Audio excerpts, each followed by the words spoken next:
प्रिया, ये देख, तेरे पापा अपने दोस्त मांगीलाल जी के बेटे की तस्वीर लाए हैं। मांगीलाल जी ने उनके बेटे मोहन के लिए तेरा हाथ मांगा है।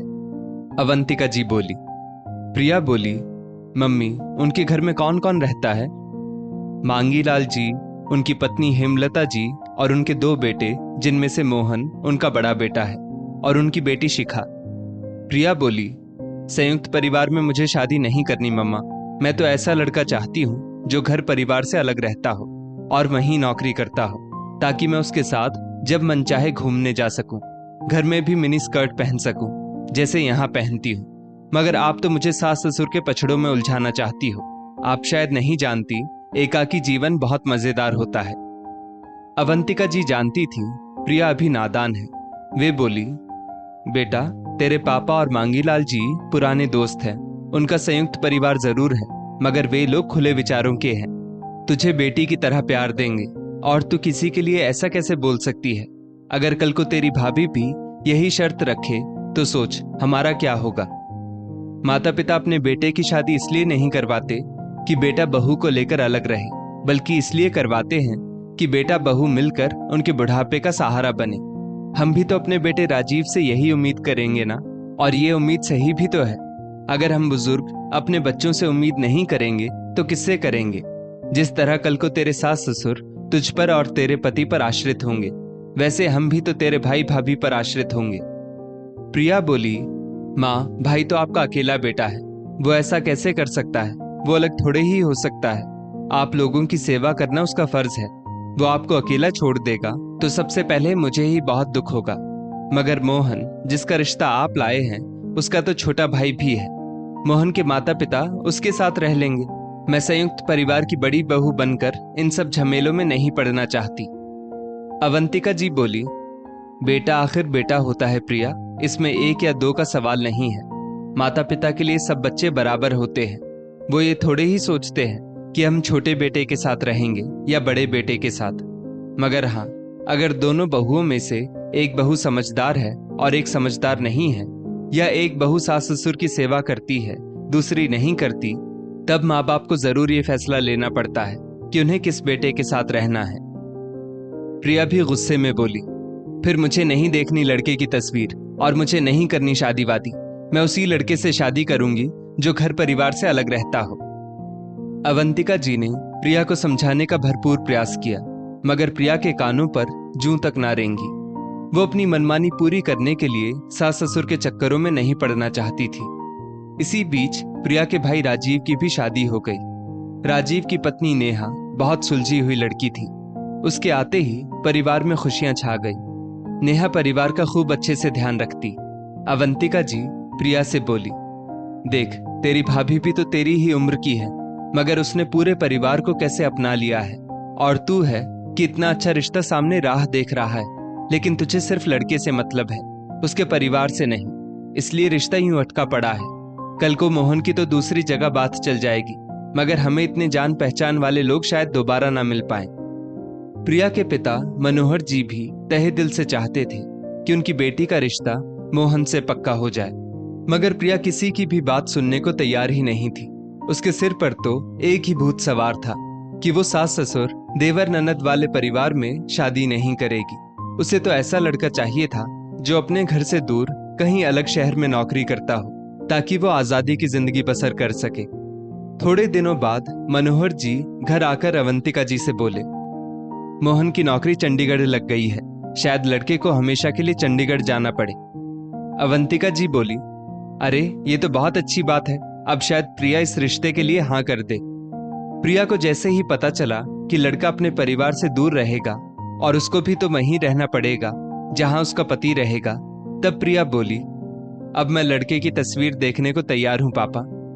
प्रिया ने आज मोहन की तस्वीर देखी तो देखती ही रह गई। लंबा ऊंचा कद, गोरा चिट्टा रंग, मोहन देखने में राजकुमार से कम नहीं था। प्रिया ने शादी के लिए हाँ कर दी।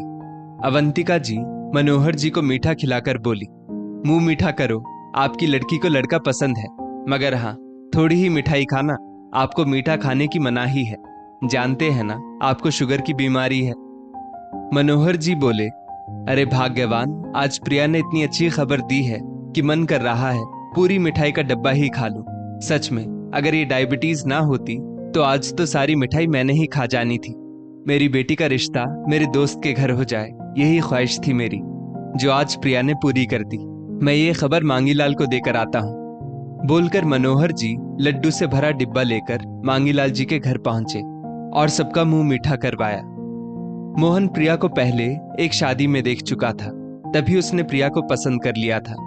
ये बात उसने प्रिया को अपनी सुहागरात के दिन बताई। प्रिया भी सोचने लगी, मैं भी कितनी पागल हूँ, बगल में छोरा और शहर में ढिंडोरा। पापा कब से मोहन से शादी करने को मेरे पीछे पड़े थे, मगर मैं इस शादी के लिए तैयार ना थी। प्रिया और मोहन की पहली रात थी। वो दोनों एक दूसरे के आगोश में खो गए। प्रिया दूसरे दिन मोहन से बोली, हमें चंडीगढ़ कब जाना है? मोहन बोला, चंडीगढ़ क्यों? प्रिया बोली, तुम्हारी नई नौकरी चंडीगढ़ लगी है ना? मोहन बोला, नहीं तो, ये तुमसे किसने कहा? प्रिया को कुछ समझ नहीं आ रहा था। अचानक उसे अपने मम्मी पापा पर शक हुआ। वो भागकर कमरे में गई और अपने पापा को फोन लगाकर बोली, पापा, आपने मुझसे झूठ बोला था ना?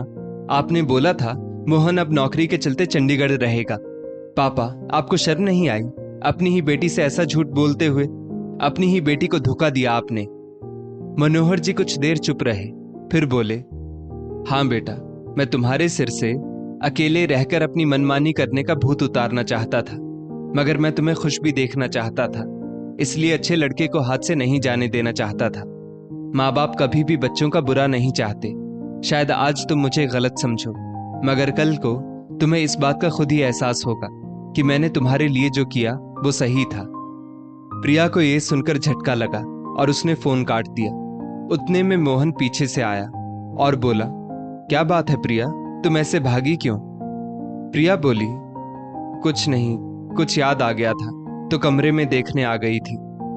प्रिया को अपने मम्मी पापा पर बहुत गुस्सा आ रहा था। उसे लग रहा था जैसे उसके साथ बहुत बड़ा छल हुआ हो।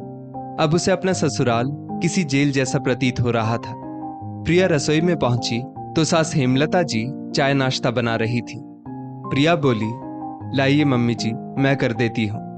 हेमलता जी बोली, अरे नहीं, अभी तो ब्याह कर आई हो, अभी तो हाथ की मेहंदी भी नहीं उतरी तुम्हारी। तुम्हारे पापा जी ने तुम दोनों की 2 दिन बाद की शिमला की टिकट करवा दी है। जाओ घूम आओ। और हाँ, मोहन ने नौकरी से 1 महीने की छुट्टी ली हुई है, इसलिए जल्दी वापस मत आना। बेटा, शादी के बाद यही दिन एक लड़की के लिए बहुत खास होते हैं, इन्हें बेकार मत होने देना, खूब मजे करना। प्रिया खुश हो गई और जाने की तैयारी में लग गई। प्रिया ने अपनी पसंद के सारे शॉर्ट कपड़े ले लिए जो वो पहनने को लाई थी। प्रिया ने सोचा, वैसे भी अब घर में आकर वही साड़ी पहननी होगी, इसलिए जी भर के शिमला में मजे कराओ, वरना बाद में मौका मिले ना मिले और थोड़े दिन के लिए इस ससुराल की जेल से आजाद होने का मौका भी मिल जाएगा। प्रिया अब भी अपने माँ पापा से बात नहीं करती थी। वो इस तरह उसके साथ किए गए छल की वजह से उनसे नाराज थी।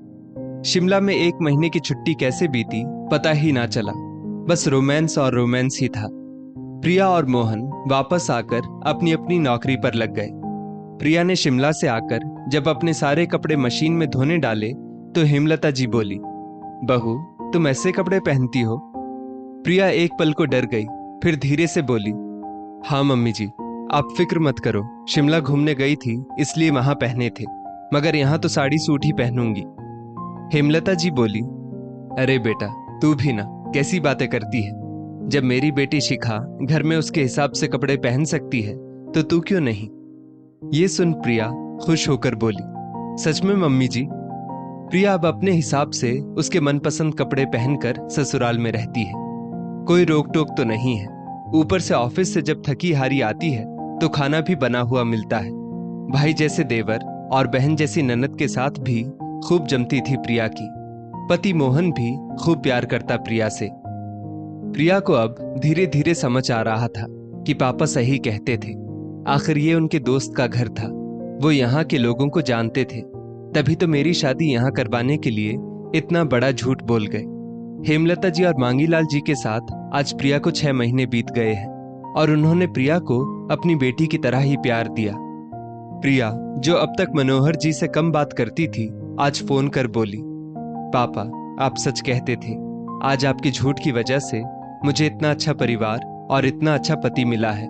मुझे यहाँ संयुक्त परिवार जैसा कभी महसूस नहीं हुआ। देवर ने भी भाई जैसा सम्मान दिया और शिखा मेरे लिए बहन से बढ़कर है। मैं कितना गलत सोचती थी कि एकाकी रहना ज्यादा मजेदार है। सच तो ये है कि अगर ससुराल अच्छा हो तो बहू भी बेटी बन जाती है। आज मनोहर जी के मन से एक झूठ का बोझ उतर चुका था। वो झूठ जो बेटी की भलाई के लिए था, मगर उन्हें डर था कि कहीं बेटी उनसे हमेशा के लिए रूठ ना जाए, जबकि वे जानते थे उन्होंने ये कदम बेटी की भलाई के लिए उठाया था। दोस्तों, माँ बाप कभी अपने बच्चों का बुरा नहीं चाहते। हाँ, कभी कभी बच्चों को समझाने के लिए उन्हें अलग अलग रास्तों का सहारा लेना पड़ता है। वे तो बस चाहते हैं बच्चों की भलाई। हाँ, बच्चों को ये बात बहुत बार देर से समझ में आती है। प्रिया की सोच गलत थी और मनोहर जी के पास उसे सही रास्ता दिखाने का कोई दूसरा उपाय ना था। इस स्टोरी को लेकर आपकी क्या राय है, नीचे कमेंट करके जरूर बताइएगा। और ऐसी ही और भी बेहतरीन वीडियोस के लिए हमारा पेज जरूर फॉलो करें। धन्यवाद।